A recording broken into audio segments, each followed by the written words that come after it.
For my field report project, myself and two other world religion students went to a service held at the Holy Trinity Orthodox Cathedral on Park Drive in the Fenway area of Boston. We went to a Vesper service, meaning that it was more of a prayer service than an actual Mass that we were all used to. At this cathedral, the priest, Father Arita, answered some questions that we all had before and after the service. He was extremely welcoming of observers. The cathedral itself had icons on every wall and four very large murals depicting Jesus' life. The four murals each depicted the birth of Jesus, the Sermon on the Mount, the crucifixion of Jesus, and his resurrection. The church had very few seats, only had seats on the outside of 8 very large carpets. The priest said that the earliest churches did not have seats or even pews, and that parishioners often sat on the floor.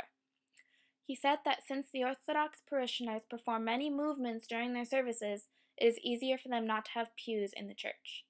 For the Vesper service, we did not sit at all. There was about 10 people there since it was a Tuesday night. 3 of the 10 people were under the age of 7. Everyone there was participating in the choir, and everyone sang the entire time.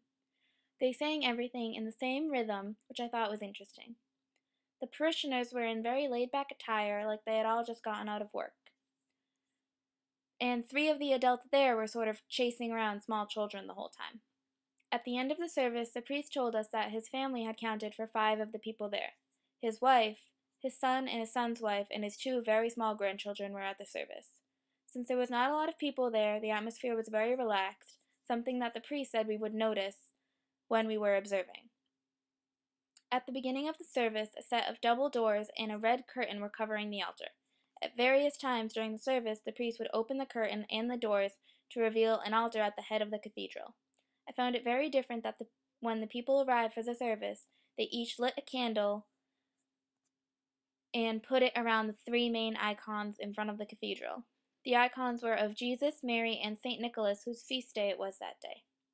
Most of the people there put their candles around the icon of Mary, I noticed. They would kiss the icon and bow down to each 3 times. They performed this genuflect-like bow at various times during the service as well. Since they were singing everything in the same tone and rhythm, it was at times very hard to understand what was being sung, and at times it sounded like it was in a different language. In the middle of the service, the priest used incense and walked around the inside of the cathedral. He swung the incense in front of the 4 murals of Jesus, all of the icons, and in front of all the people that were at the service, even us as observers. I wasn't sure why the people at the service faced the priest as he made his way around the cathedral. At the end of the service, he said that he used the incense on the icons as well as the parishioners to show that we were all made in the image of God. The readings and the intentions that were prayed again were all sung, but they were sung at the center of the cathedral, and the person singing faced the altar. The priest, too, faced the altar, so his back was to the people at the service. I didn't feel uncomfortable at all while observing this Mass, and I was surprised that Father Arita was so welcoming. Attending this Mass was very informative, and I feel like I learned a lot about the Orthodox religion.